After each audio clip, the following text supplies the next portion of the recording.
I get a little notification that we're going live. I'll make sure the stream connects.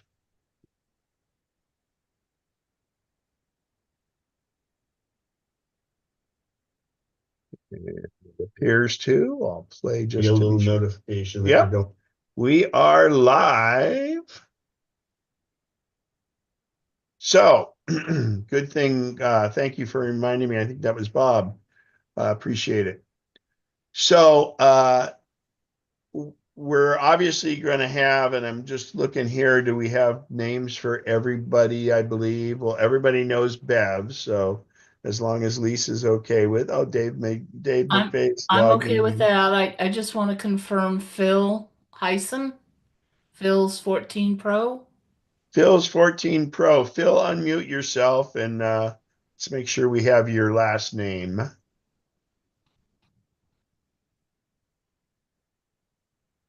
And Dennis found something funny. You can share it with us if you want. All 12, right. 12 equals 24. What's that? The date 12/12 does equal 24. 24. There you go. You know, We're set. I'm 68 years old, and it was only a couple years ago that I realized that my birthday, so I'm January 9th, 1956, so I'm 1956 or just 1956. There you go.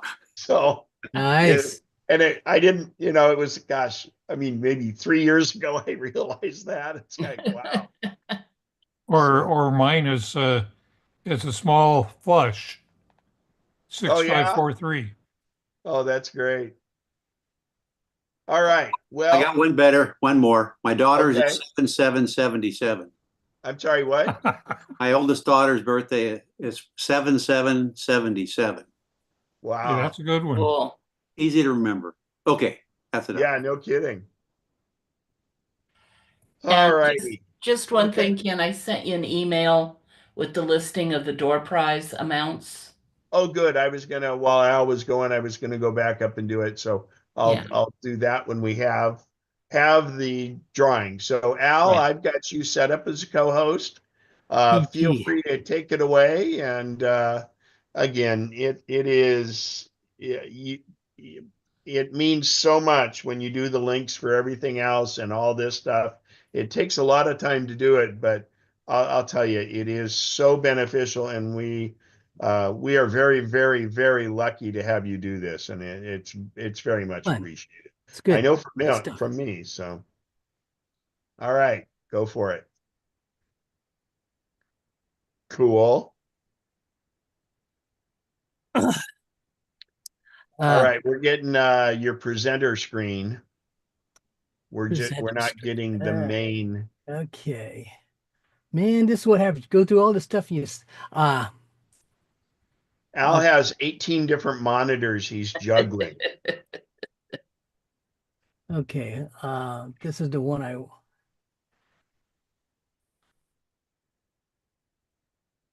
That different. I think is going to be right. We've got the full screen with wrapped in candy cane, which is really a great graphic. Oh man. But my document is someplace else. Okay. But it looks cool, Al. Yeah, but if I can't read my text, it's not going to I be know. Well, and we can't either. It's blank. There we go. okay. I'm gonna have to go back here a second here. Looking good. Yeah, I'm 18-2. gonna. You were great for a second there. Man, this is bunk. Yeah, let me start anew here. Something here is just not right here. I'll quit my share. Oops. Oops. Okay. I'm gonna let me see. Make sure I quit my share. Yeah, your share's undone. Yeah, I need to turn the share off here from here. Okay. So what are you seeing now? Well, we're seeing just the rogues gallery of all of us because you already quit your share. So you have to reinitiate your share. Yeah. And Okay. when you go to share, it'll ask you which screen do you want to share. All right. Oh, stuff See, here. we're in presenter notes again. Yeah, yeah. So do you have it in Keynote? Yes, I have it in Keynote. So are you sharing desktop or sharing Keynote when you go to share that Okay. last time? Which did you just do? I shared a desktop. Let me see. Well, then just try sharing just Try this Keynote one. instead of Okay. desktop. Okay. Oh, I had to do one other thing. I'm sorry here. My Yeah, apologies. you didn't share Keynote, right? Like I Yeah, asked. yeah. But it's a funny thing. You have to if you have to. Okay. Here, I guess stop this Too here. many moving parts. I know, and I try to simplify the stuff here. And okay, Well, you had it for a minute a while back. okay. That's when you. Okay. There we go. Go this guy here. Share. That's not the one I want to share. I want to share that one there. Okay. Share.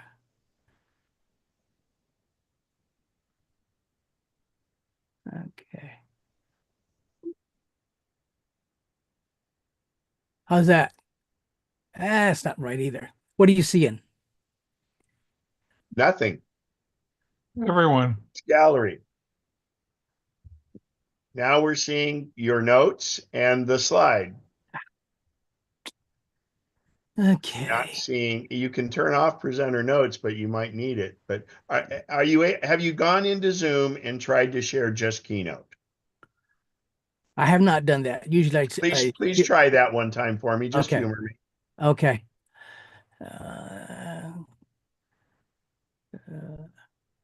Okay. In the share sheet, Keynote's an option. Yeah.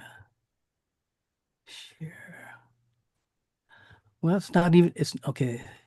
It's not showing Keynote. So did I accidentally You might turn have it to off? scroll up or down or look at, Yeah. when you get the share sheet, under screens, there'll be all your different programs are listed there. And if you click Keynote, if you have Keynote running, Keynote will show up. I don't have it running here, so Well, then do you keep quitting Keynote when it comes up? no, okay. Share. It's okay. It's just not coming up.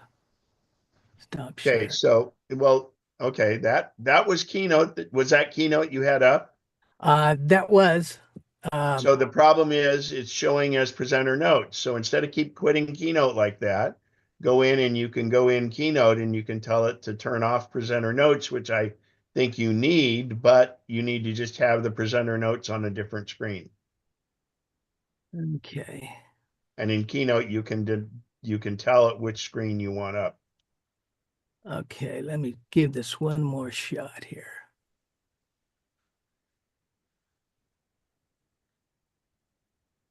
Share. Keynote.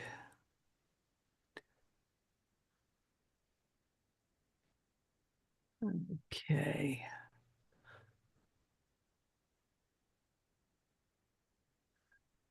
How's that? Wix. One platform.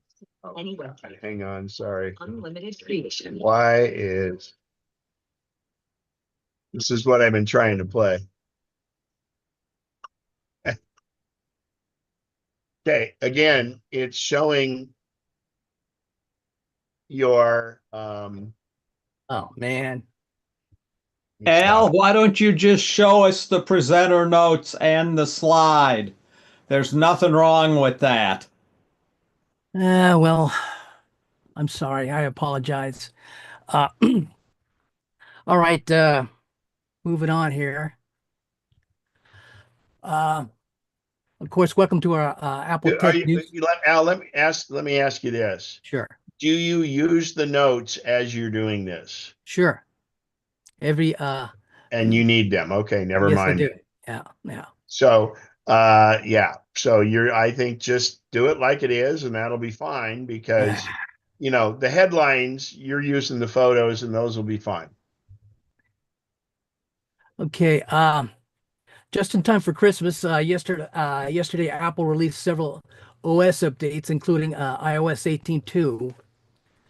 Um, iOS 18.2 is available to all iPhones capable of running iOS 18, Which and is way back. That's yeah, amazing. uh, that includes all in the list that you see here. I'm not sure if you can see it; it's small, but Yep, we can see it. yeah. Apple Intelligence features are limited to iPhone 15 Pro and 15 Pro Max and all iPhone 16 models. The big cheat, oops, what was that? Okay. Oops. All right. Here you go. The big change in iOS 18.2 is the addition of new Apple Intelligence features, including Genmoji, Image Playground, Chat GPT, and some other things. And the Chat GPT just means that the phone tries to do the Apple Intelligence or AI on board on the device, but if it needs more information, it has the option with your approval to go out and leverage Chat GPT. But the part of Chat GPT for safety and security is maintained within Apple. It's not really going to Chat GPT itself, but it has all the same tools. So it's I would say you would feel much less vulnerable because it's going through Apple. So Another thing that they've rolled into it is this thing called Genmoji. It allows you to create a custom emoji right from the keyboard. Genmoji is synced in your sticker drawer across all your devices with iCloud. Uh, iOS 18.2 includes ChatGPT support that can be accessed right from Siri and writing tools. For iPhone 16 users, iOS 18.2 continues to refine functionality and features of the camera control. This update brings visual intelligence. This is a feature that can be activated by long pressing the camera control. You instantly learn about the places and interact with information simply by pointing your iPhone at the object, with the option to tap into Google Search and Chat GPT. iOS 18.2 also brings a major redesign to the Mail app that supports your messages in 4 different categories. The first being it's called Primary. That's where personal and time-sensitive emails reside. Transactions, that would be confirmations and receipts. Updates, that would be news and social media notifications. And the last one is promotions, which is marketing emails and coupons and things we hate. If you disagree with the mail app as categorized a specific email, you can manually recategorize it, and that preference will be saved for future emails from that sender. The update brings a new digest view that shows all emails from a specific business. You can also show notification badges only for unread messages in the primary category. iOS 18 introduced a dramatic redesign of the Photos app. Much based on user feedback, they made some changes. Some of the feedback includes number one, of video viewing improvements include the ability to scrub frame by frame and a setting to turn off auto looping video playback. The second was improvements with navigating collections views, including the ability to swipe right to go back in the previous view. The third was recently viewed and recently shared album history can be cleared. Fourth being favorites album appears in the utilities collection in addition to pinned collections. iOS 18 makes 18.2 makes some big changes in the Find My app. Now you can share the information of a misplaced AirTag or other Find My Item by generating a link. That link can be shared with others to help you find the lost item. People can access a website displaying the item's location on an interactive map using the link. The website automatically updates with new locations and timestamps for the most recent updates. Apple has announced it's teaming up with more than 15 airlines to implement the systems and to accept location links to help locate lost luggage. So the beauty of this is if for some reason someone's got let's say you've left a hotel and your stuff's behind, you can share this so that someone else can be looking for your lost luggage or device or AirTag or whatever it is without having to have them log completely into your Apple account. This came out today in the same vein. United Airlines is announcing the integration of Apple's new Share Item Location feature for AirTag into its own mobile app. To make it easier to share links, United Airlines says that customers will be able to paste them directly into the airline's mobile application. Oh, that's great. They're integrating it into Yeah, there. United's already there. I'll be flying those guys. Yeah, but I guess it's not to be said that, of course, because they lose more luggage than anybody, I guess. Well, at least it gives us some PR shield, I I guess. know. I think this is smart and this is good. But let's talk about really quick how AirTags work, because we covered it a long time ago. But the way that it works is, let's just say it's your checked bag is what we're talking about. So an iPhone, I want to say it's like iPhone 8 and newer, possibly 11 and newer, I can't remember which one it is, has the ability to detect AirTags. And so what happens is, in fact, in the picture Al shows there, it shows all these people hanging around the luggage carousel. And a personal pet peeve I have of that is, there's no reason to go stand right next to the carousel, because then it blocks it for everybody else. Step back 2 or 3 steps, everybody else can see it. And when your bag comes along, go up and get your bag. I think to me, it's like such a weird thing. Anyway, but what happens is the bag that has the AirTag, as it goes around that carousel, and let's say you're not right there because your phone is going to pick up the AirTag. And let's say that the guys unloading the plane, the baggage handlers, have iPhones. What they do is the AirTag gets anonymously it basically becomes a conduit for your AirTag to report its position by any iPhone that's nearby. And again, it doesn't the person whose phone is transmitting this information does not see the AirTag or anything else. It's simply picking up the AirTag antenna and then transmitting the location of that AirTag to your Apple ID. So it doesn't help them locate the luggage, obviously, unless you're doing this sharing kind of thing. But the idea is that it's just these little transmitters. So if no one is within 100 feet of your bag with an iPhone, it won't be transmitting the location. But what it does is, every time it comes and goes by, let's say the guy driving the tug that brings the suitcase to the baggage handling area has an iPhone, it'll transmit that. Or if he goes by somebody else that has an iPhone, it'll send out that location. So it's really brilliant, but there are times when it's not able to transmit because there's no phone to do it. The AirTag itself only has the power to transmit out 50 to 100 feet.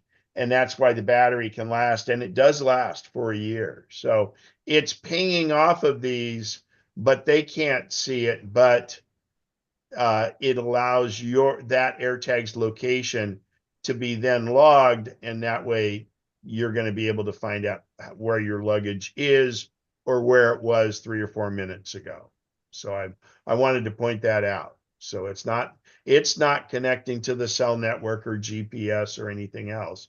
It's connecting to a phone, any old iPhone that's around, anonymous, and it anonymously puts that information back out. And it's very safe and very secure. So I know, and they're wonderful. It has made travel much more relaxing. So go for it. Thank you. The iOS 18.2 release notes announced that a few new features for Safari, including some new customization options. It's going to give you some new background images to customize your Safari start page. There's an import and export, enables you to export your browsing data from Safari and import browsing data from another app into Safari.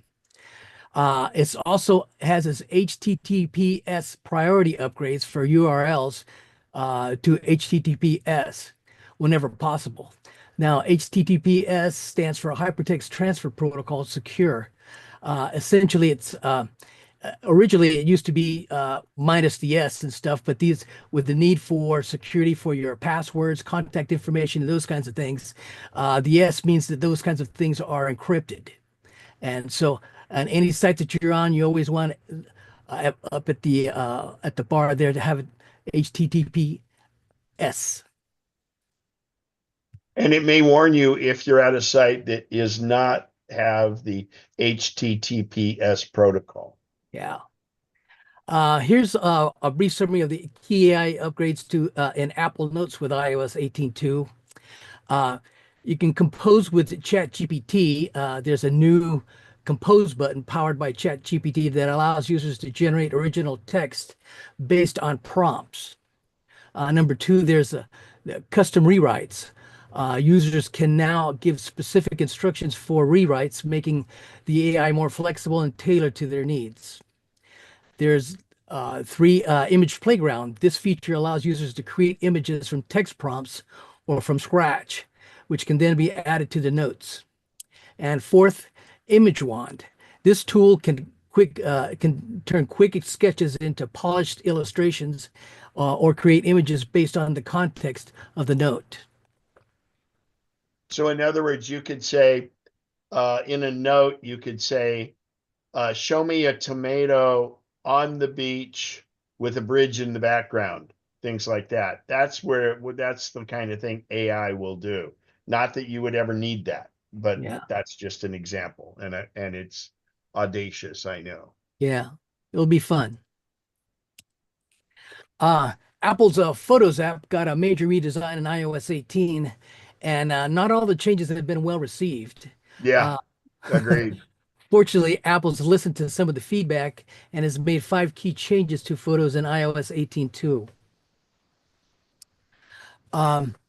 One controversial change to videos in iOS 18 is that they would initially play with borders, and you had to tap to make them go full screen. But now in iOS 18.2, videos are automatically full screen by default.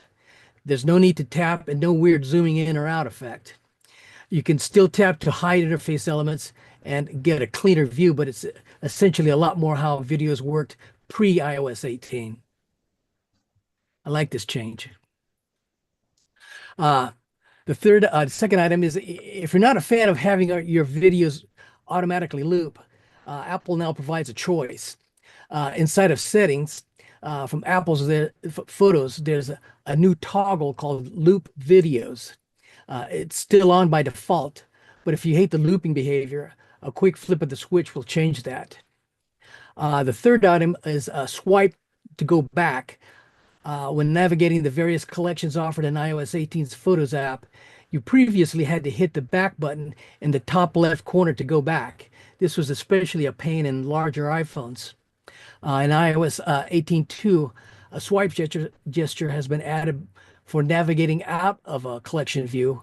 This works just like every other Apple app, where you swipe right from the left side of the screen to go back to your previous view. And number 4 is a frame-by-frame video scrubbing.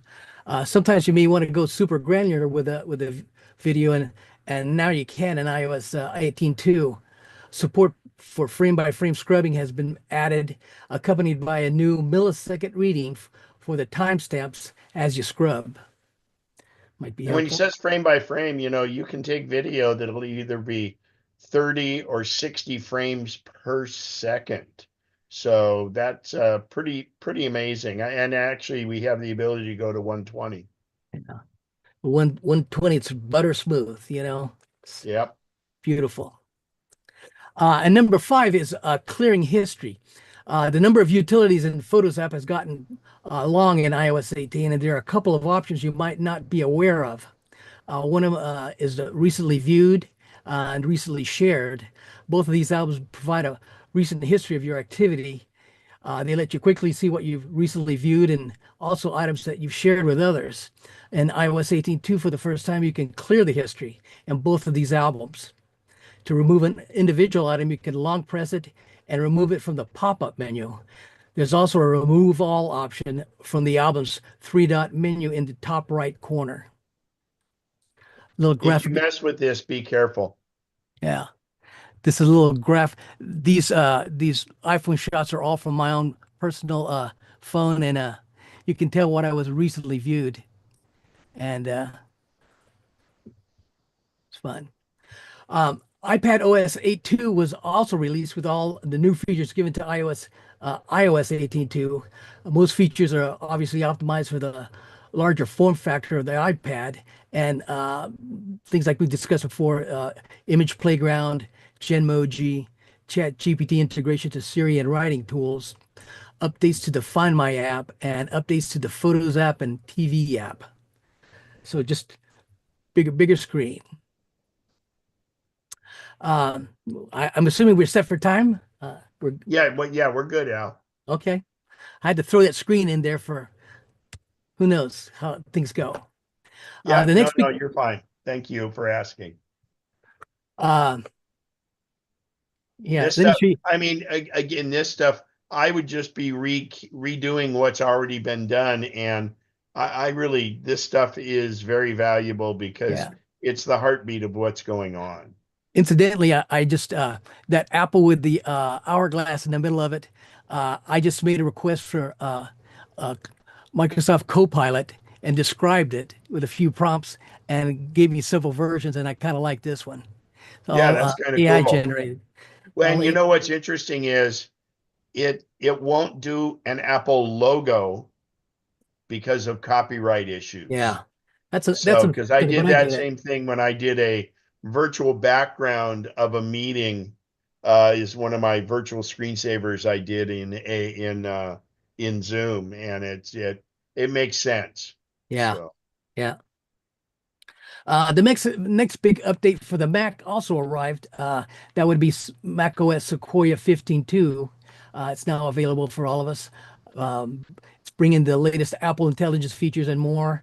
Many of the new features are similar to iOS 18.2 and iPad OS 18.2, but designed for the desktop environment.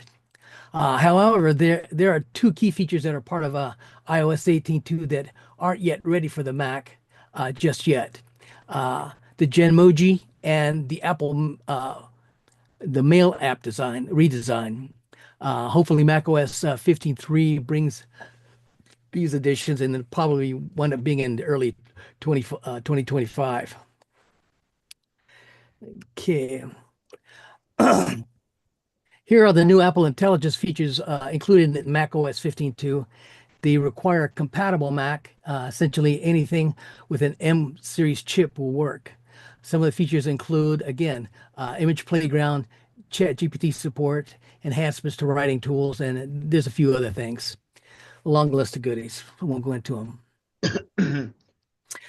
In Sequoia 15.2, Photos, Safari, Apple Music, Apple TV, podcasts, the Stocks app, the Find My app, receive some features and improvements, and we'll take a I'm sure we'll take deep dives into Sequoia here at a future date. Yes. Yeah. I wanted things that didn't like I said earlier, two key features that are not part of iOS 18.2, but that aren't quite ready for the Mac, Genmoji and the Mail app redesign. It's unfortunate. And again, we hope it come they're added in the next iteration of 15.3 in early 2025. And you know, it really shows how daunting the task is for Apple to, because it's not just it's not the look and the feel that they're integrating, it's the actual AI, and that's a Yeah. big deal. And the AI or Apple Intelligence will it will streamline what you can do, but it's kind of like, you know how Siri in the beginning wasn't very good and people got turned off by Siri. And I mean, Siri, of course, is totally different now, but what I'm saying is I think that they're if something's half baked, they're not putting it in because they don't want people to get turned away by it, and they don't want it to just not work right. Yeah. So I, it's unfortunate that it's taking this time, and I know they don't like that, but I think it's best. Yeah, nobody wants anything half baked and all the No. ensuing frustration, So I think that's the appropriate approach, especially when it's an ambitious undertaking with initiatives that haven't been done before. So I'm good with it. If you're using hardware And we don't have a choice. and we don't have a choice, right? If you're using a hardware that's not supported by the new releases, Apple's released some updates for older versions of iPadOS and macOS alongside the latest stuff. The updates for older operating systems do not typically include new features, but are essential for maintaining device security and compatibility. Apple And that is important. And like we that's very mentioned when important. Charles asked the question, and if you're still running the older OSs, make sure you update them because that's what protects you from vulnerabilities. Yeah. Apple, of course, recommends users keep their devices up to date to benefit from these improvements and protect against potential vulnerabilities. Uh, f- um, it's important. It's important. Uh, if you ever have if you ever want to know what the history or what the current version number for any kind of OS, here's a resource at this URL, and I'll post it to find the latest version number of Apple operating systems and security releases. See this Apple support document at this URL. It contains legacy versions for older hardware that don't support the most recent OS, and it's always really, really handy. So this is just the latest snapshot. The actual list goes on for pages going back historically. So if you have an older device, it's pretty helpful. Along with the release of iOS 18.2 to the public, Apple today is also releasing watchOS 11.2 for Apple Watch users. Unlike iOS 18.2, which adds new Apple Intelligence features, watchOS 11.2 isn't exactly a major update, but it does add a new feature to the camera remote app. Those who use the camera remote app on their Apple Watch to control the iPhone camera will notice a new feature. More specifically, the app now lets users pause video recording. The same option was added to iPhone users with the iOS 18 in September. Pretty handy because I use that camera remote pretty frequently if you're on a tripod. Yeah, I just used that last night at the ski club meeting so that I can do the group picture. Yeah. So I set my iPhone up on a tripod, and then I don't have to like quickly in 3 seconds go trap over everybody and get into the picture. I just activate it with my watch. Another thing I did on my trip that's a great trick, and so I was in this one cylindrical uh, monument, and it was an open roof at the top. And so I just took my phone down, and I didn't put it in selfie mode. I flipped it over so it's pointing up, laying on the ground, and then I actuated it with my watch, and it gave me a perfectly round picture up above, just like I'd been laying on my back down there. And then the cool thing is I did a second one where I actually myself was walked in and was in the shot. So you can get creative with these. They're great. I was another one I did is whenever I'm taking photos with my big camera, I have my iPhone on a tripod there too. And I wanted to get myself in the picture, and rather than doing a selfie, I wanted to be the front one. Well, I was able to get between the camera and the railing, and with the watch actuate it so that I can do it. So it's a key thing. And the other nice thing is when it's on a tripod, or if it's just sitting on a table or you've leaned it against something, when you use the camera remote app on the watch, you're not moving the camera when you hit the shutter that way. And so it makes it very, very stable, and especially for night shots. So it just play with it. If you have an Apple Watch, get used to playing with it. Yeah. Apple also released tvOS 18.2 and HomePod 18.2. That is bringing several new features and improvements to these devices. For tvOS 18.2, one of the highlights is the new Snoopy screensaver, featuring characters from the beloved Peanuts comic strip. This update also adds support for a wider range of aspect ratios, including 21:9, making it more versatile for projectors and ultra widescreen displays. Additionally, tvOS 18.2 includes natural language support for Siri. It allows users to search for TV shows and movies using more conversational queries. HomePod 18.2 introduces enhanced dialogue clarity for the second generation HomePod when paired with the Apple TV 4K. This feature uses real-time audio processing and machine learning to make speech more intelligible over background sounds. The update also brings natural language search to Apple Music on HomePod.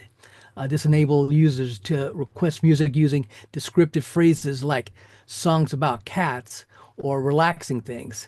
These improvements aim to make the HomePod experience more seamless and enjoyable. Pretty handy. I really like it. And finally, tonight, if you're a fan of Charlie Brown Christmas and the Peanuts Gang from our youth, it'll be available for everyone free on Saturday, December 14th and Sunday, December 15th on Apple TV. You do not need a subscription. Cool. Yeah. All the links generated tonight and more will be distributed in a PDF by Bob White in his normal MacNexus email blast. I will post it sooner on our Facebook page. Our Facebook page is a great forum for late-breaking curated Apple tech news and support. We encourage everyone to come back and check it out. Yeah, and it is wonderful. It keeps it kind of late breaking stuff happens there, and like I've always said, I used to use like an RSS feed where all the information would come from other websites, but I just see the feed on Facebook, and Al does a great job with that. Yeah, I apologize for this. I rehearsed this all afternoon. No that's why. no problems at all. No problems at all. And even from when my keynote opened, I'm not seeing what you're seeing. I'm seeing it in a specific layout that I've sorted out for my presentation. And so more more troubleshoot. Now, either when I was trying to get Zoom all squared away in the very beginning and stuff, what I would do is I would add myself when I'm testing it. I add myself to the Zoom, and then I'm seeing on my iPad what's being put out, or a second Mac, and then just do that. And so it's tough because you have, I mean, again, the Al's man cave there is pretty sophisticated, and he's got a lot of different monitors, and the complication is all this switching, Yeah, and yeah. it's not him and his setup. It's getting Zoom to cooperate with it, because it's definitely out of the ordinary. Yeah. There's tools in Keynote to designate exactly what you want on each screen specifically and customize it, move things around. And it Uh, changes all the and, time and too, unfortunately. you know, and what I'm seeing is obviously not what you're seeing, but maybe I will go ahead and have put a second device on the Zooms just so I can see what's Yeah, going when on. you're testing it, the other thing Yeah. you have to watch out That's when you do that is make sure that the second device is completely, totally muted, both on microphone and right, on sound, right. because otherwise you get a really Squealing. bad Yeah, um, echo yeah. chambering. So Anyway, again, my apologies. Clean it no, up. no, no, no, no. I mean, seriously, It's it's annoying, you spend a lot of yeah, time it to is what polish it it up. is, man. So You learn, all you go. right. So, Al covered a lot there. So this is a good time. Any questions, or does anybody, I mean, there's a lot to unpack there. It's Not just just released yesterday. questions. Is Yeah. there usability? There's some things that you want to go over and really see what's up on it? Okay. Um, so just a quick show of hands, and who has an iPhone? I want to know who can use the AI qualities in iOS 18 for, well, it's 18.1 or newer. So you have to have a 15 Pro or a 15 Pro Max or any of the 16s. Yeah, Keith raised his hand. Few of us. So yeah.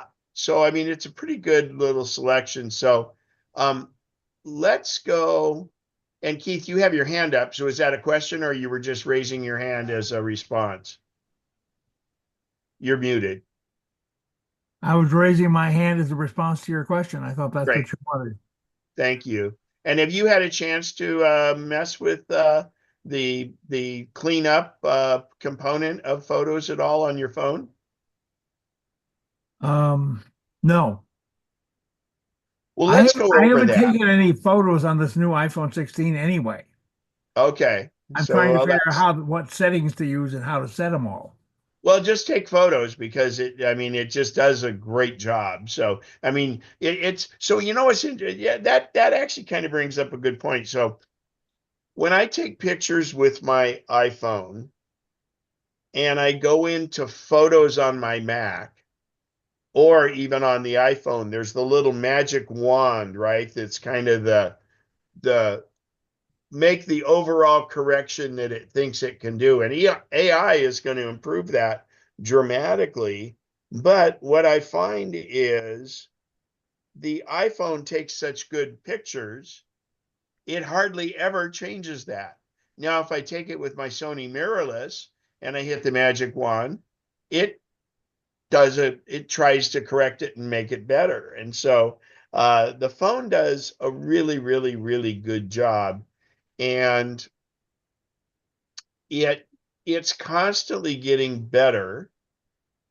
But let's go through some settings, because Al and I talked earlier too. We were talking about how the cleanup is Clean really up. good. Let me go ahead and get my phone connected here, and we'll go through a little of Well, that. cleanup is primarily for removing things. Yeah. Right. But then I'm going to go through some of the other settings that can happen too, because iPhone photography is a big deal now. I mean, it's just amazing what it can do. So let me go ahead and share my phone. I didn't print it out. Let's see Which here. reminds me, Jason Snell's uh, 6 colors. Yeah, his iPhotos book. He just finished updating it, and it was released one day last week. Oh, great. So if you have it, the update is free. Cool. He's If you always, don't have it, it's what is it, like $10 or something, I think. He does a So great job. he does a it's a great really job. good reference Yeah. for photos. Hang on here. Oh, I see what's happening. Photos is trying to. There we go. Are you guys seeing my phone on your screen? Yes. Yes. Okay, great.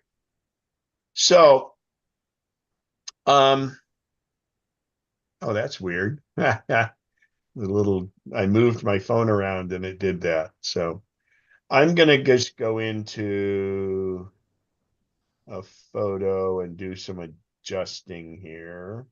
And we're going to talk about cleanup a little bit, and then we'll go into some of the other. I want to make sure everybody knows all the settings on the camera. So let me just find a.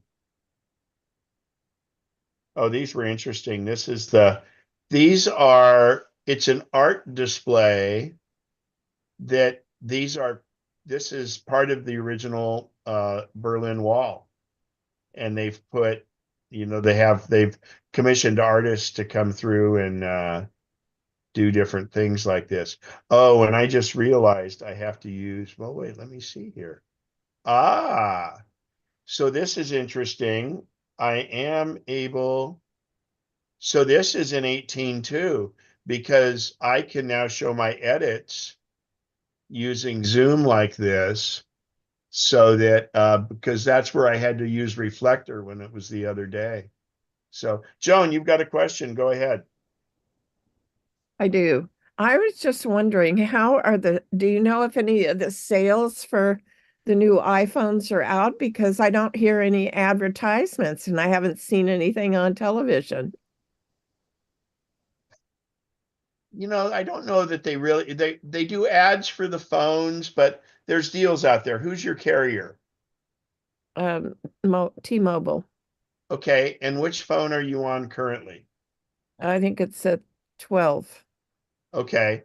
So there are definitely deals out there. I would check with the carrier. The 16 would be a viable upgrade. And now, do you have on your phone now, do you have 1, 2, or 3 lenses on the back of your phone? 3. Okay, so then you had the Pro basically, or it would have been the Max or the Plus. So then that would be the Pro going forward.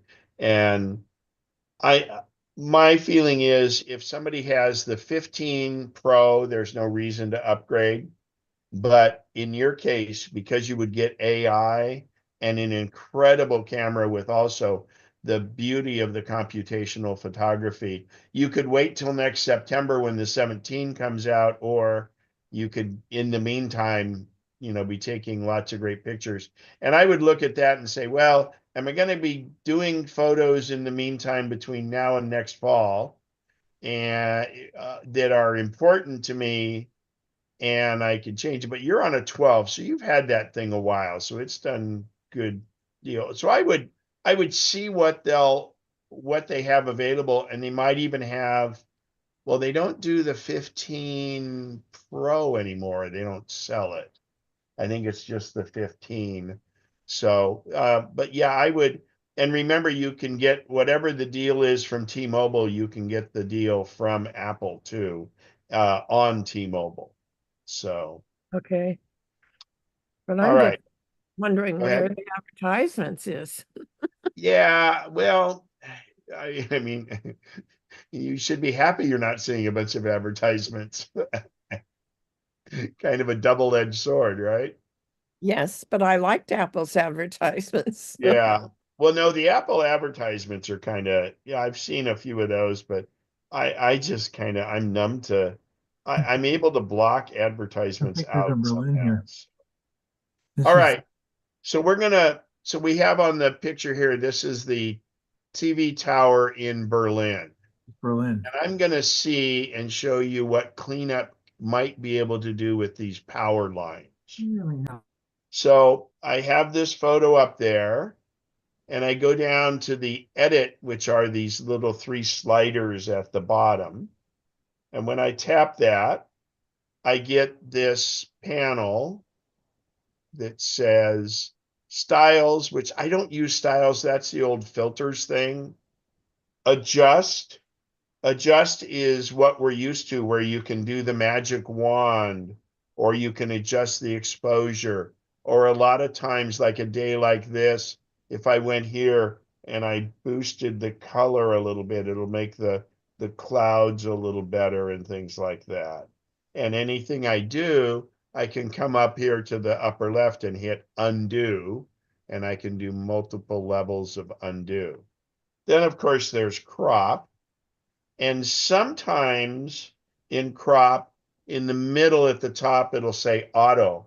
And what that'll be is it will sense if your camera wasn't perfectly level, and it will automatically level it for you. And then the newest thing on here is clean up on the lower right.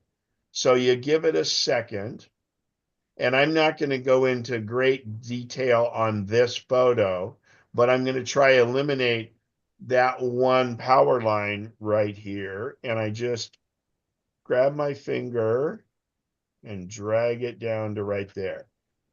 And let's see what happens. So it got rid of most of it. So I'll do it a little bit up here. And I missed with my finger, so I'm going to hit undo. And then I'll go and just go like that, and boom.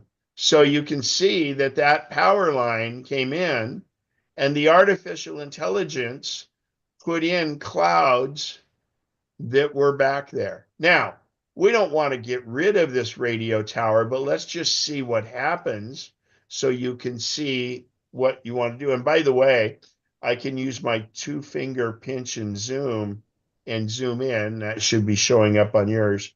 So I'm going to go down here, and I'm going to say, eliminate all of this. I'm just painting with my finger, trying to cover everything. And let's see what happens. Now that's pretty darn good, because look at what it did. It filled in with the clouds. Now, obviously you wouldn't want to do that, but I wanted to show the capability. So there we go. And I could probably, with a little bit of effort, and this is actually the fact that I'm in 18.2.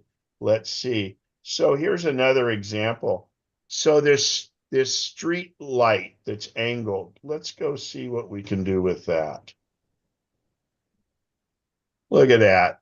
Got rid of that darn thing. Now,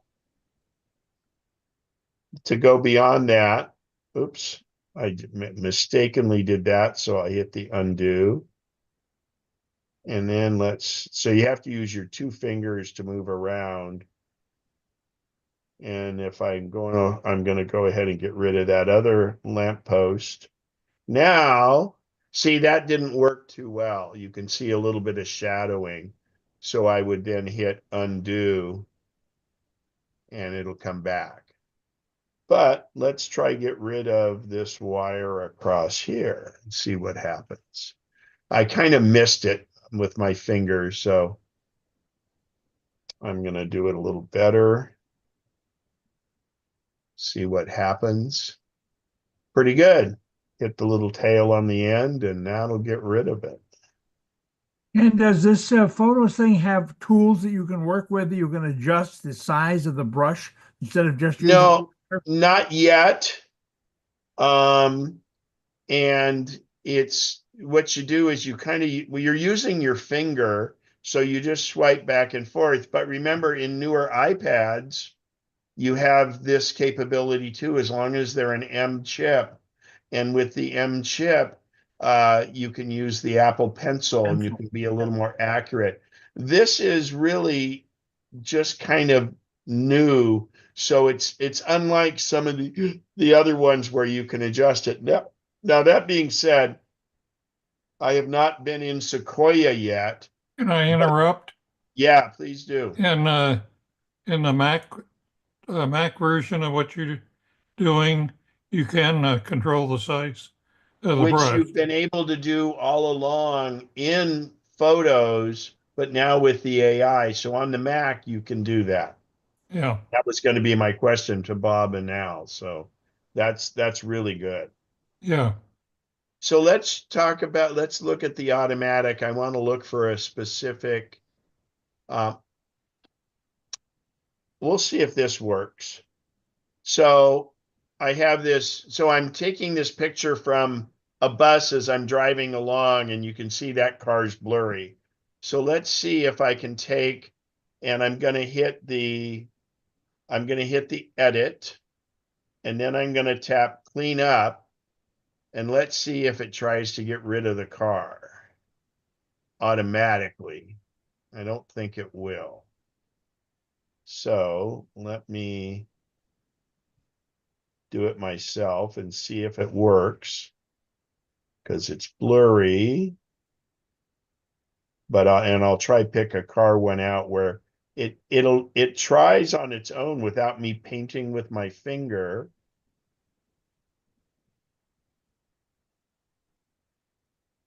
That did a pretty good job. And if you'll notice, what it did is it created or it cloned the texture behind it. So, you've taken, and obviously I would have just cropped in normally to do this, but it really shows you what can be done. So let me just look for specific photos here. Actually, this might be a good example. Now this is a Trabant. So I really don't want to get rid of that car. Let me see if I have, well, here, let's try this. And that's kind of blurry and probably too many cars.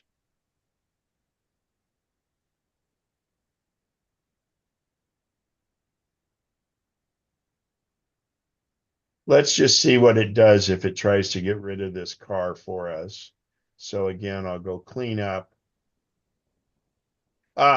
It's funny. If you'll notice, under the bumper of the car, it's flashing, and it would get rid of that. And that's all, not the car. So let me go to another scene. I'll try find a photograph where I know it'll probably do it. Well, what's interesting is, wow.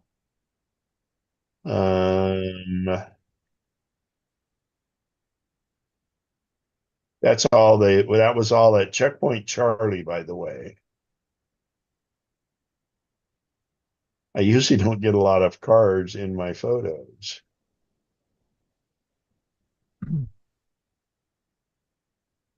Well, here's one. We'll see what it does here. So I'm going to turn on cleanup and see what it does. There's a lot of people, and it might try to get rid of them. Okay, come on. Let me see the thing. The only one that's trying to do automatically is right in the center. So let me get a different photo for you, because I really like the automatic thing that it does.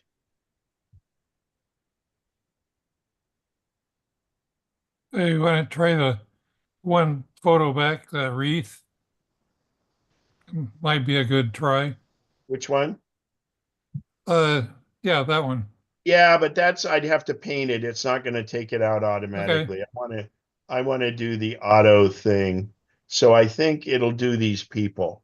So if we go here and I tap it and tap clean up, it should start look at that. It started highlighting people. Okay. So let me zoom that. So all I do now is, like the lady on the left in the black coat, because it's highlighting it, it's saying, oh, do you want to get rid of these people? And so I just tap her and watch what happens. I've just tapped her. Boom. Now, you'll notice these striped guard shacks. I don't want to do them because they're part of this picture, but I'm going to go on the right here and I'm going to delete those people. And I'm simply tapping on them, and see, it doesn't do a great job of getting it behind it. So what I do in this case is I would then do these, and then I would go in later and I would crop it in anyway. But what happens is I'm eliminating those heads, and then I could crop in. And that does it automatically. And see, it didn't do his feet very well and things. It also It's it doesn't get rid of the shadows of the people either. Yes and no. In some cases it will if it's very distinct. But it and I've actually seen it get rid of reflections like of a car and things. So let's see if, oh, this is the place we stopped at, and they had Wonder Women. It's a place on the freeway where you stop to go to the restroom and all this other stuff. And they, gosh, they had an amusement park and all this.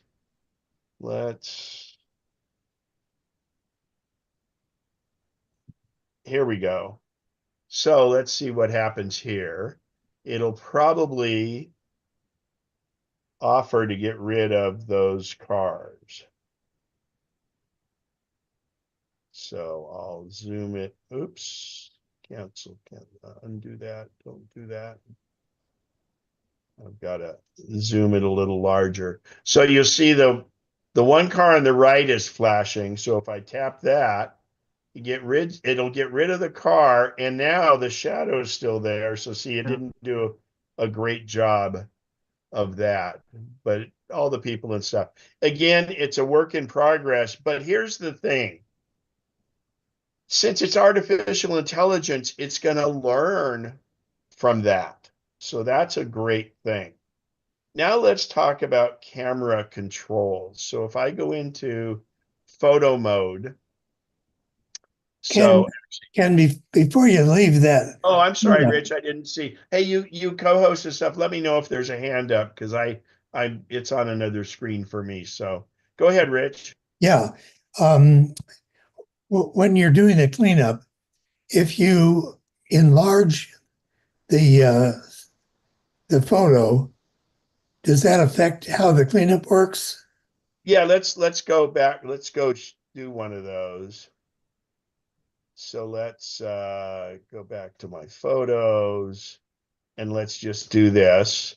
And so I'll turn my camera sideways and I'll blow it up a little bit. And now that I've blown it up, if I tap it, I still get my menu. But then, and I hate this in iOS 18, that it makes my photo really small, because you want it when you're working on your photos, you want it larger. So when I tap cleanup, if I just use my finger, it's going to start to clean it up. But if I use the two fingers and I go over into the black area, I can zoom this, and then I have to use two fingers to move it around. So, but one thing that happens, oh, and you notice the cars are a little better this time. But to Keith's point earlier, what it will do is, if I make it larger or smaller, it will effectively make my finger, or what the brush my finger is, will be larger or smaller in proportion to the size of the photo. So if I just move my finger across, you can see the width of my paint, so to speak. I'll undo that. And then let's make the picture smaller. And now when I do a brush across, you can see it's a much broader brush relative to the size of the photo. So Keith, that's one way around that. Brush size, more or less, for that is zooming in and zooming out. And what happens is, I find myself when I'm doing this, sometimes I'll try to press and move the photo and I end up doing that. So the key is, if you mistakenly do something, right up to in the upper left where it says cancel, to the right of it is, and I'll do a couple of these. I'll do one, two, I'll do three different movements. So I've done three things now.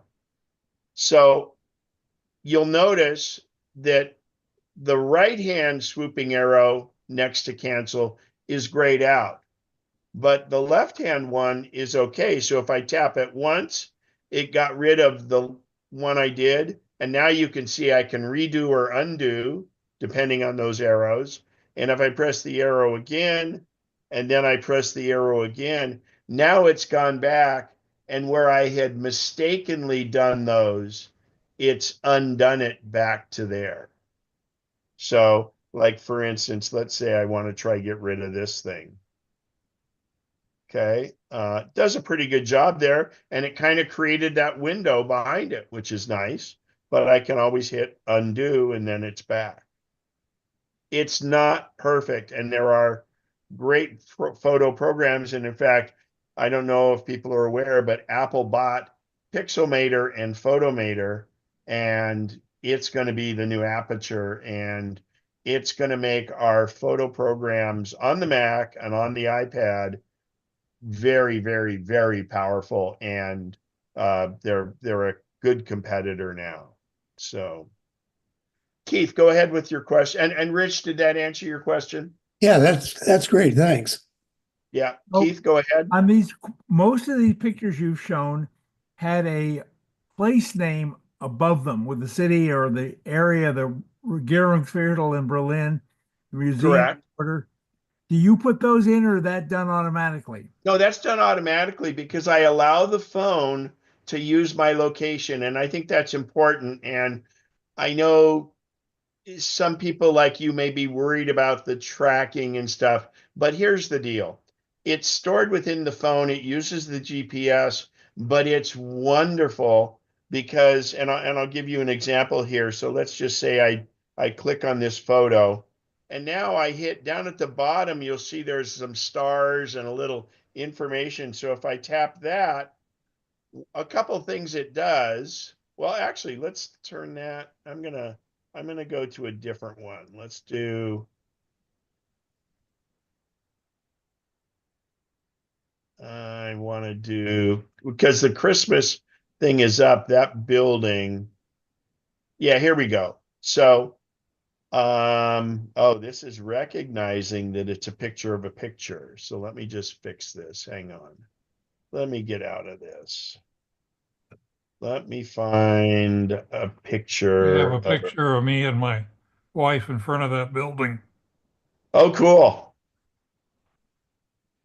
So I want to get a landmark that it'll recognize. So here in Vienna, we'll just see if it does it. So, so this is, I'm going to hit the little eye down there. And if you'll notice on the screen, it says look up landmark. But what's even better is it shows a map down here.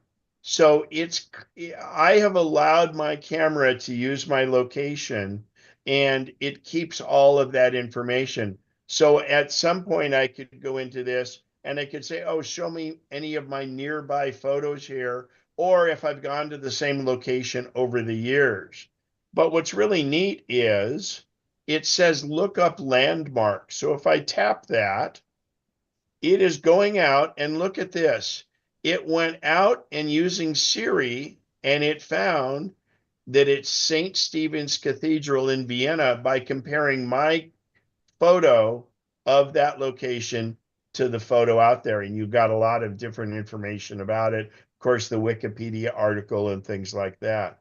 So now, some of that is based on the fact that I've allowed it to use my GPS because location is everything in that regard. But I've had photos where it does it. In fact, let me show you another kind of offshoot of that. If I go up here and I'll do a search for flowers. And I'm just going to hit flower. So here's a flower. Okay. So I don't curate my library at all. I let it and before AI, the Photos app was already doing this. So now when I hit the information, it says look up plant. This was in Krakow, and I just happened to see that. So if it looks up this plant, it's going to show me that it's a rose. Now, many times it will already be there. So I can do a search, let's say for cars. And it gives me any pictures with cars in it. 8,000. Yeah, well, yeah, I mean, and it's like, It's yeah, amazing they but can go through your whole library and pick out yeah, 8,000 so like cars. I go here and there's cars. So when I do this, that's considered a landmark. But if it was a picture of just a car, let's see, I have plenty of those. Oh, so here is let's see if it does this one.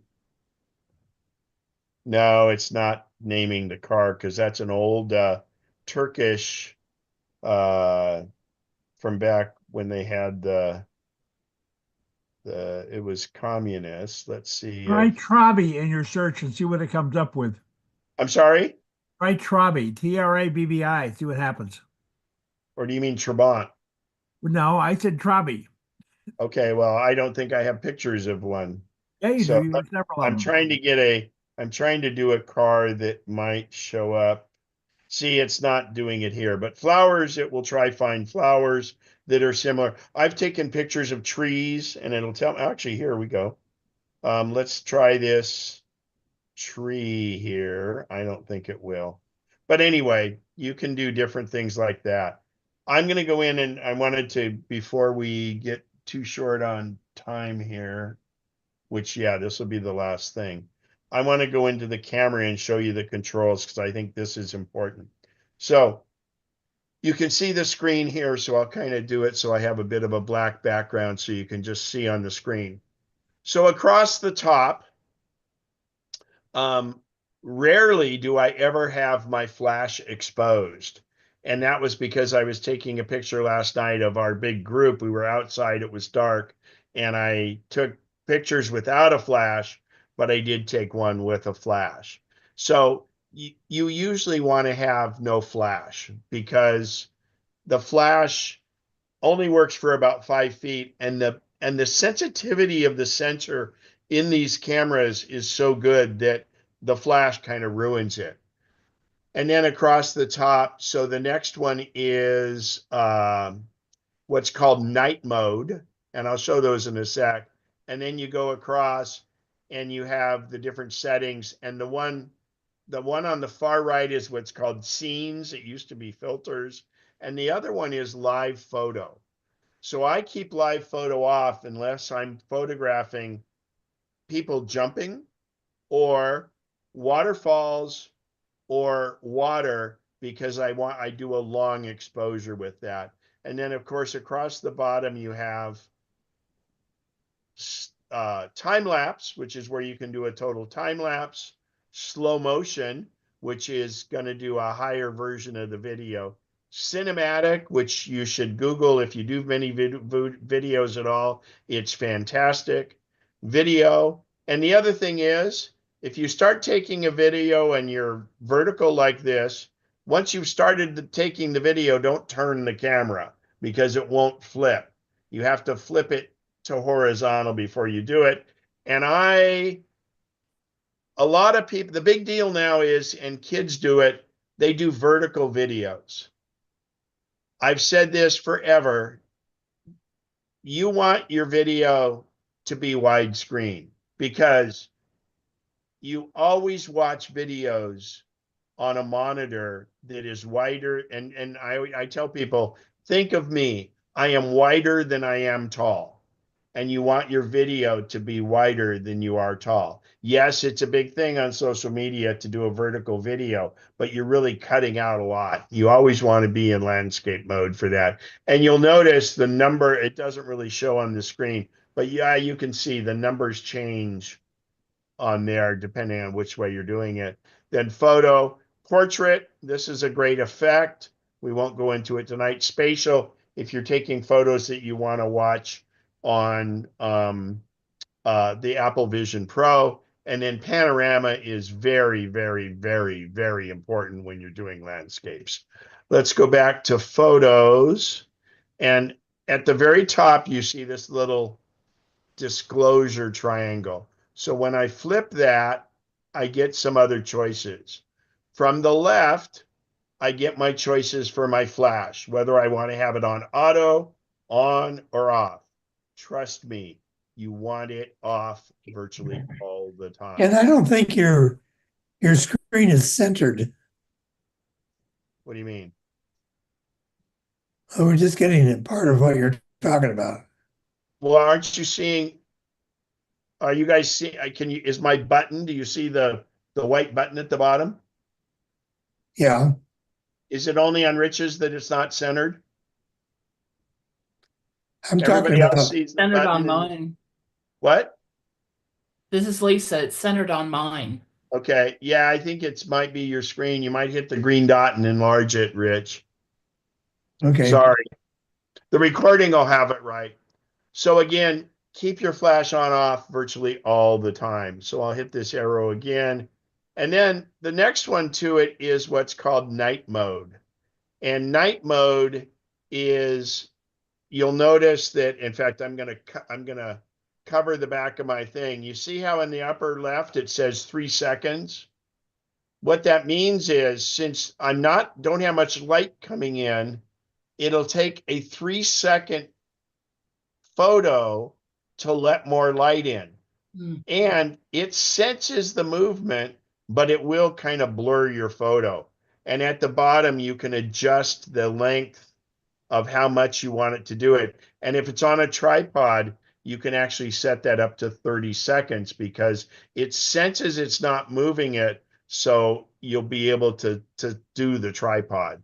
But that's what's called night shot up there. Now, if I disclose this again, the next one is the live photo. Again, live photo, you don't really need on. It takes like a half second of photos, and then you pick the one you like. Like if you were having 6 people jump up and you wanted to get them while they were all up, or if you want to blur a waterfall or water, you would do live photo and turn it into long exposure. But normally you would have it off. Then the next one on the bottom is the scenes. And with the scenes, you can adjust it, but you can also go in and you can see how it kind of changes the coloring a little bit, rose gold, etc. I leave it on standard and I can adjust that color variations afterwards. So I don't use scenes. Then the next one is whether you want it to be a square photo, which is used for social media, a 4:3, or a 16:9. Standard photography is a 4:3. And then the last one is on the far right side. And this is very, very important if you're taking photos where something's really bright. So when I do this, it allows me to set the exposure. So this is I can adjust, and you should be able to see on the screen. So what I've done is I've put it down to 2 f-stops lower, and look at how it's kind of made the stuff we see better, and then here, and then we've blown it out the other way. So if you're shooting into the sun or you have something that's overexposed, you can turn this down, and that stays until you close the camera and bring it open again. So, and those are all done with this little disclosure thing at the top. And then obviously the lower right is the selfie control. And then the last one is the timer. So if you want to use a 3-second or a 5-second or a 10-second timer. And again, those are something you can usually do with the Apple Watch. If you have an Apple Watch, use it instead of doing this timer delay like this.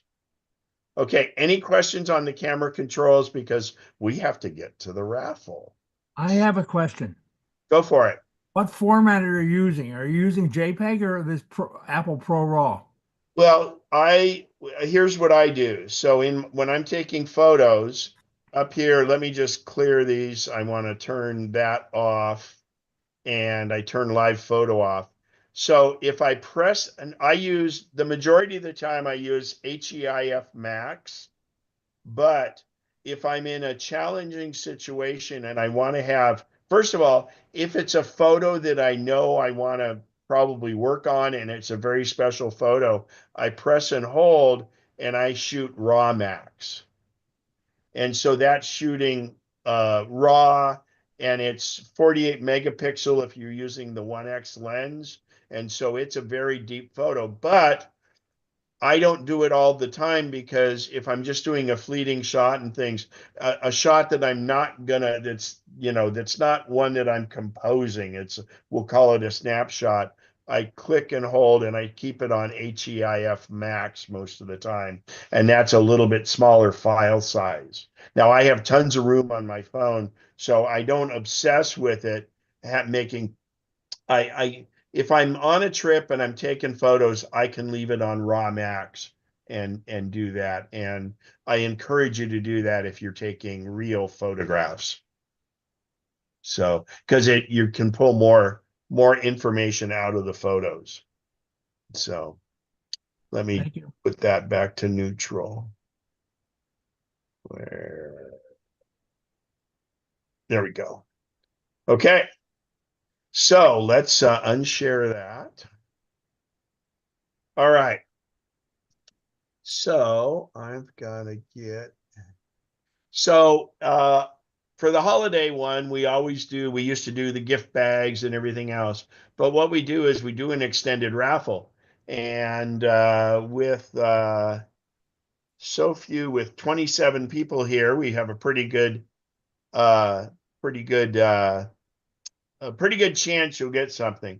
So what we do is the first one is going to be for only the people, the active members that are in this. We have four $25 Amazon gift cards. We have four $100. I'm sorry, we have three $100 Amazon gift cards and one $300 Amazon gift card. Then a whole separate drawing, and yes, you can win in both. Obviously, you can only win one prize in each of the things. So in the member one, if you initially win a 25 and then you win the 300, I suggest that you give us back the 25 and we'll re-raffle it and you keep the 300. Now, the all member raffle is two $100 gift cards and a $300 gift card. And that's a whole different number system. So, Lisa, what is our count on member attendees? We've got 27. 27, fantastic. And then what was it on the other 243? 238, I think. Correct. Okay, 238. So we are going to roll these out. So get ready, get your raffle tickets ready, and we'll read them off. And I will do Siri, and I will monitor to make sure that I'm saying it correctly and I don't slur my words when it comes up.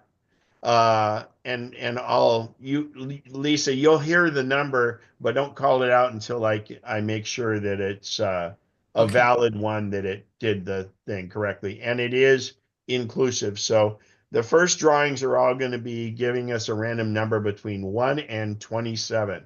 So good luck, everybody, and happy holidays. Give me a random number between 1 and 27. Oh, and this did this before. This is really weird.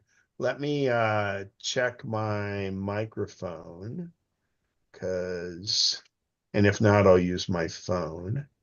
So my microphone is my HD webcam, which should work.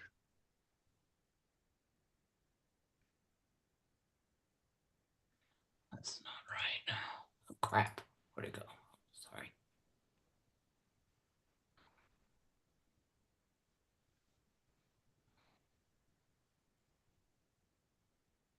Call him Al Jr. Too many accessories.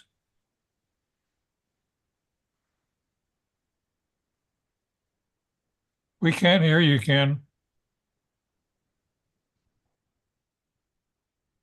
Now you're muted. Can you hear me now? Yes. Okay, well, let me do this because this might be why it wasn't doing it. So this is my, can you hear me now? Yes. Okay, let me see if this works. What's the current temperature? No. So I'll use my phone and you guys will be able to hear it. Let me just. You don't What's have to say the current ask temperature? Siri first. No, because I'm using the button. Ah, Otherwise, it would make all your devices go off and all of mine. So give me a random number between 1 and 350.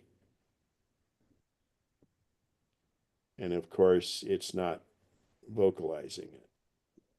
So bear with me. I will get my iPad. Actually, I wonder if my watch. Well, hang on.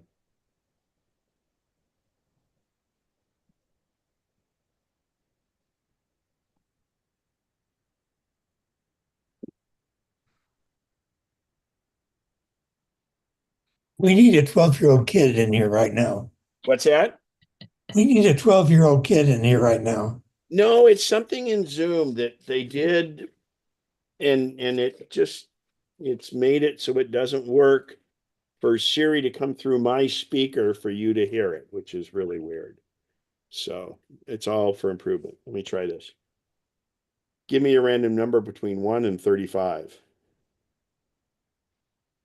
So that's not vocalizing it either.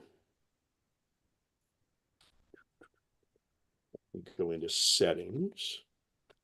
Let me see if it's a Siri setting on my thing. Sorry, you guys. That's all right. The tension is mounting. Yeah, exactly. Or we Building could up. volunteer Randy to stand in. He's good at it. Yeah, Randy, see if it's working on your end. To ask your computer to speak it. Yeah, let me try the phone. That way it, okay, let's see. Well, no, the computer would be best. Okay. I'll put the phone down. Just say, what's the current temperature? Or Hey, press Siri, press what- Siri in the upper. No, don't say that because everybody will go off. Go up to the upper right corner and click on the icon of that SIRI. Okay, sure. Hi, I'm Siri. Hi, I'm Siri. Choose the voice you'd like No, to that's use. me. What's the temperature? Did it do it? Yeah, it didn't do it. So hang on here. Okay, so I have got my computer Maybe you set. should say, what's the temperature in Rockland? It doesn't matter, Al or Bob. What's the It temperature knows in your location. Rockland? It's just not speaking. It's showing on your screen, right, Randy? Yes, it's Yeah, it's showing giving that him a response. It's just not audible. yeah. So hang on. Apple Intelligence and Siri. Talk and type to Siri.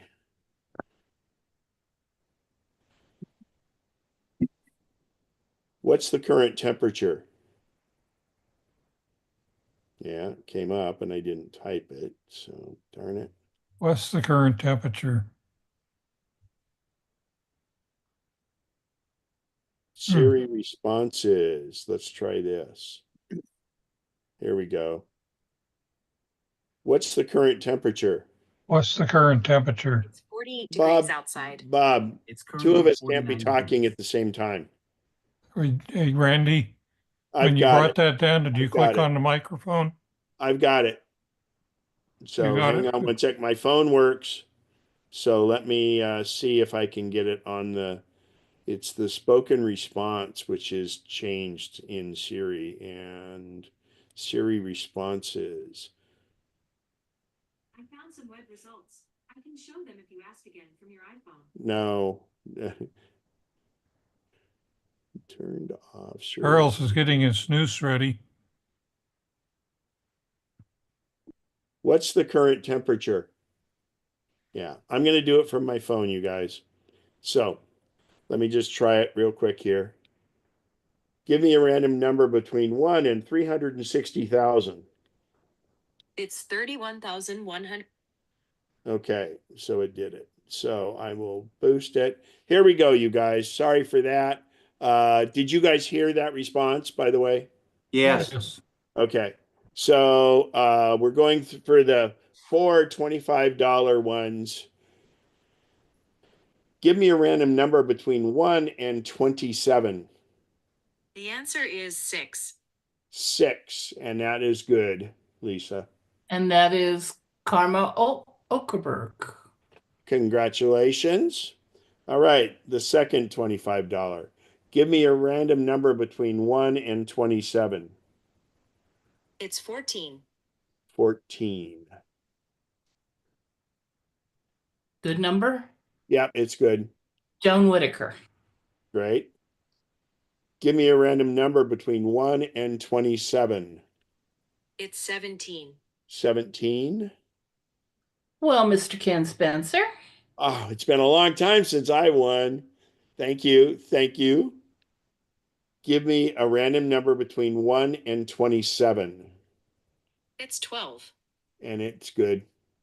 That's Indalus Cowlands. All right. They win quite often. So that's all of the 25. So we're going to move into the 3 100. Crap. So Okay. give me a random number between 1 and 27. It's 24. 24.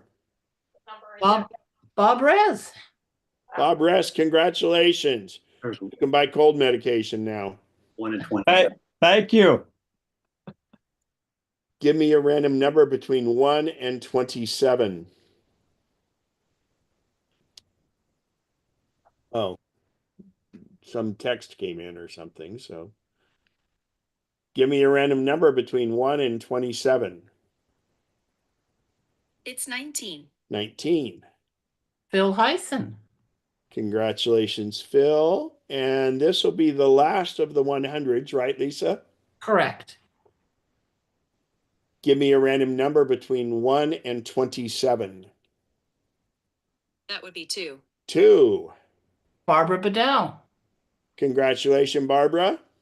And now for the $300 member present one. And remember, if you've already won a prize, then you'll give that one back and keep this one. So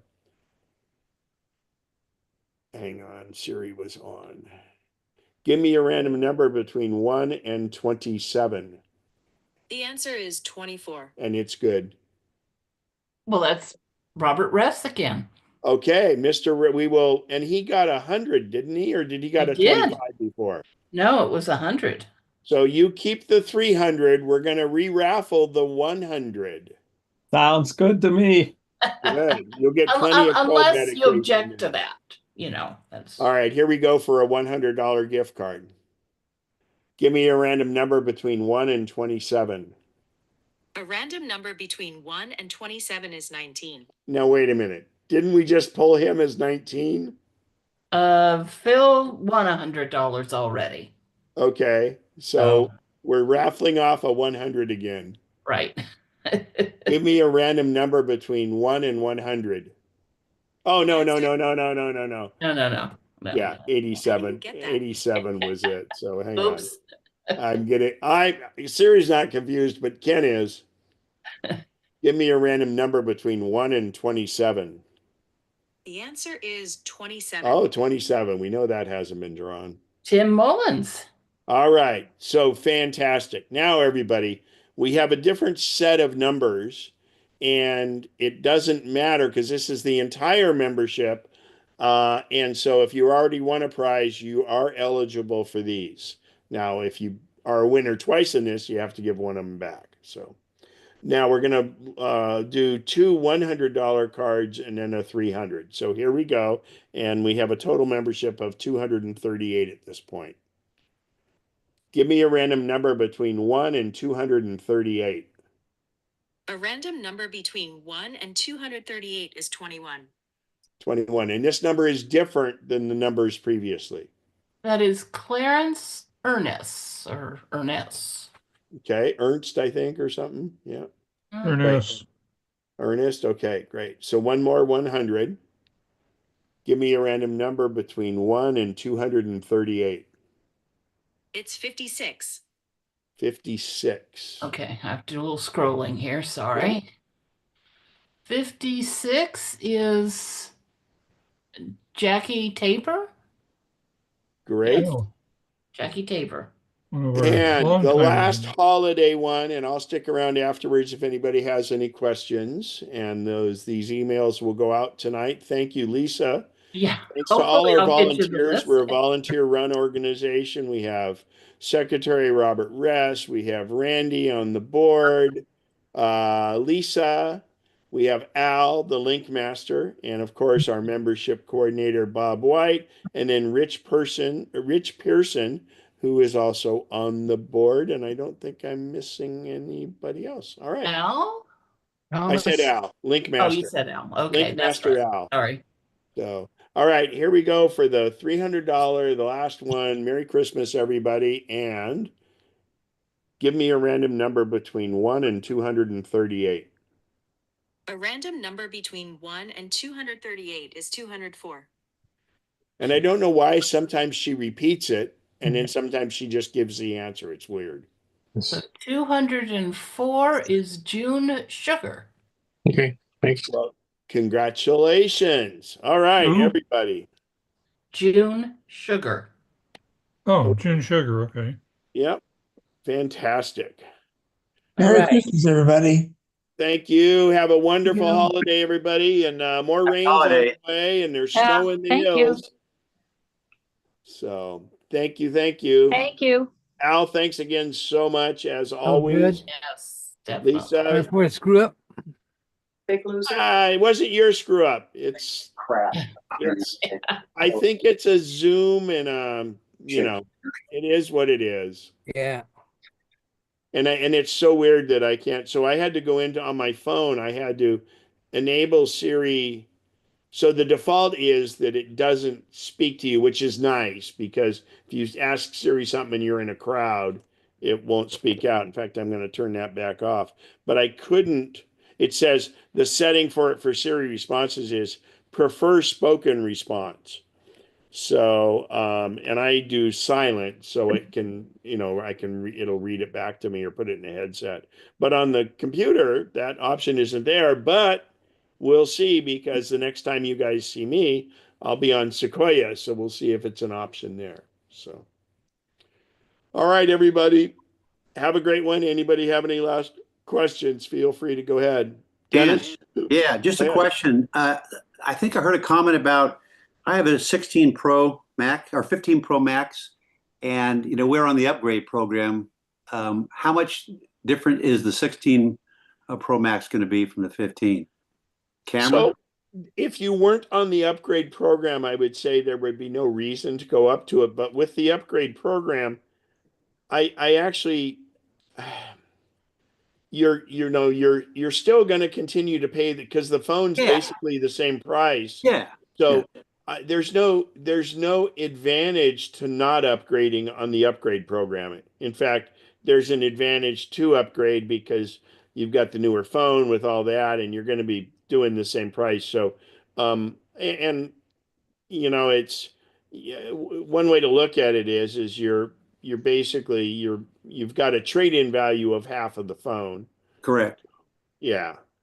Yeah. Yeah. That's what I thought. The only thing would be is if you had somebody that would, like if you wanted to offload it to your wife or something like that, you can look at it that way. But yeah, I just think if somebody's doing regular upgrade, 15. I see that, Al. Al, what's that? Al's pointing to him. He wants it. Yeah. The wife. Yeah, the wife. Ah. One of the question, Ken, that came up. Remember you worked on my computer because I heard that cracking sound and it shut off and we reloaded. Yeah, and then we kind of reset stuff and it's still doing it. I mean, it shut off tonight out of and I had to reboot it back up. So is it? I don't know if it's the operating system or it's the hard drive. Somebody is running something in the background there. You need to mute yourself, please. Uh, how often is it doing it? Well, it shut off tonight and it goes on randomly a couple more times. It sounded like glass breaking and it shut off that we talked before. Right, but how often does that happen? That's happened about 3 times, but it shuts off In maybe. what span of time? I'm asking often, as in like in 8 years, is it No, three no, no. times or is Since it every other day? no, since you worked on it about, was it 3 or 4 months ago? It's happened 3 times since then. Oh, then just keep muttering through. Yeah. Or if you'd like to have me give you the, oh, I don't have my video on here. I'll give you the papal blessing on, yes, you can get you're able to get a new. So with the money you're going to sell Al your phone for, which really doesn't save you any money because you're paying that on the phone. It's I would say if it's only that often and everything's working for you, fine. But it's getting to be a pretty old machine, as I It remember. is. It is. It shuts off other than that too, but I'm thinking if I upgrade to 8.2, um, we don't think it was the operating system when we upgraded and we took it out and put it back in, Well, I right? don't think I don't think your operating system can go any newer, can it? I'm at what am I at now? Um, I'm at Sonoma 14.6. And read to me what the vintage of the computer is. It's a Uh, 2070. Go to about this Mac yeah, I and got go to overview and it'll show you right there in the first screen. let me see. Where to go? Um, hmm. At about this Mac, you should get the very first screen, it'll tell you. Go to Okay. the Apple logo, come down to about this Mac. About this Mac, the first Oh, and then screen. you might have to hit more Oh, info. 2019. 2019. So that's not that old. I mean, you know. Um, do you know if you can go? I don't think it's a software issue, to be Yeah. honest. I Probably. think it's a hardware issue. I Yep. think it's power related, whether it be a capacitor or something like that. But since it's since it doesn't happen all the time, just make sure you're backed up and I am. deal with it. And Yeah. remember, it's going to a new machine isn't the answer. And if your choice is a 24 or a studio like Randy's set up, or there is rumors that an iMac Pro may come out, but who knows? I know. They wouldn't. We're at Apple today. They wouldn't talk. Oh, they don't know, Yeah. and they can't. I mean, Yeah. they specifically don't know. I mean, but no, they'll never tell you. So Let's backed up, and I'm just gonna go until whatever happens. yeah, that if it were me, I'd do that because, or I'd really like a 20. I think that when the 24-inch iMac came out, I boldly predicted and said the new iMac, bigger one, will be a 30-inch, and I can see that as Yeah. a possibility. But I think it's going to be a Pro and higher spec. The darn Mac Minis are really powerful now, anyway. Too the M4 chip is just incredible. Yeah. So, I know. and it's one of those things where the stuff improves all the time. So by waiting, you're going to get a better one when you do it, and everything works fine for you the rest of the time, right? Yeah. I mean, the thing that when you went back and took it out and when it made that cracking sound, that's a couple of times or 3 times, but it shuts itself off and then comes back on and says there's an error, and that's And how often is that? probably twice a week. So, and that could actually be a connection to the hard drive, or it could be the hard drive Yeah, itself. so And that's what I so it's to me, if it were me, knowing that I have a valid time machine backup, and if worst comes to worst, you go out and buy a new 24, hook it up, and then you're up and running. Yeah, I would say that only when it becomes a pain in the butt enough that you want to do something about it, go, or bide your time and let's see what happens. Because I think you would rather have a 30-inch iMac Pro. No, I mean, if you, I mean, Sure. you know, and the 24 is a really nice screen, but it is a little bit down. But that computer is very, they've got, I think it's got the M4 now too. So, Yeah. by waiting this long, the M4 was a big upgrade. Uh-huh. And so the fact that you waited this long since then, because back then I think that was the M2 or even the M3, which Right. are kind of incremental upgrades from the M1, where the M4 is a really powerful chip. So, But it shuts off, it reboots, comes back on, and that's fine. So yeah, and it's and it apologizes. huh? And it apologizes. Yeah, right. And it makes you a coffee. But I think it really has to do with when it's enough that you want to do something about it, then we'll look at it and We'll we'll see talk. if the rumors are different or anything. So Sounds good, Ken. yeah, Well, thanks a lot. with technology, it's one of those things, and then you'd hate to get it, and then all of a sudden, oh my God, this is coming out. You got buyer's remorse, and the return policy is only 14 days. So Well, thank you, Ken. You have a nice holiday. hey, thank you too, and have a great one, and enjoy the holidays, and hopefully that thing will keep plugging away for you. Yes, sir. So. Thanks again.